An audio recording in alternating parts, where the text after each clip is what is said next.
بسم اللہ الرحمن الرحیم۔ السلام علیکم ورحمۃ اللہ وبرکاتہ۔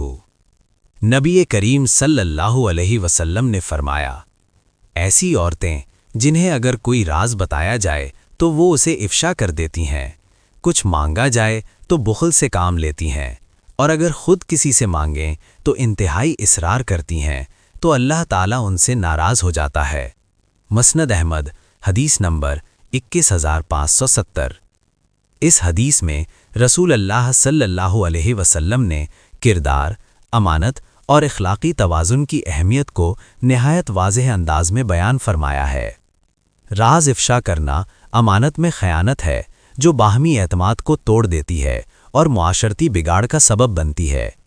اسی طرح ضرورت کے وقت بخل اختیار کرنا دل کی تنگی اور خود غرضی کی علامت ہے، جبکہ اپنی ضرورت میں حد سے زیادہ اصرار کرنا وقار اور خودداری کے خلاف ہے۔ اسلام مرد و عورت دونوں کو اعتدال، امانت داری اور حسن اخلاق کی تعلیم دیتا ہے۔ اللہ تعالیٰ کو وہ کردار ناپسند ہے جس میں دوہرا معیار ہو، یعنی لینا ہو تو سخت اصرار اور دینا ہو تو بخل، راز مانگا جائے تو حفاظت نہ ہو۔ یہ رویے رشتوں کو کمزور اور دلوں کو دور کر دیتے ہیں۔ اس حدیث کا عملی پیغام یہ ہے کہ مومنہ اور ہر مومن کو راز کی حفاظت، سخاوت، خودداری اور نرمی کو اپنی زندگی کا حصہ بنانا چاہیے۔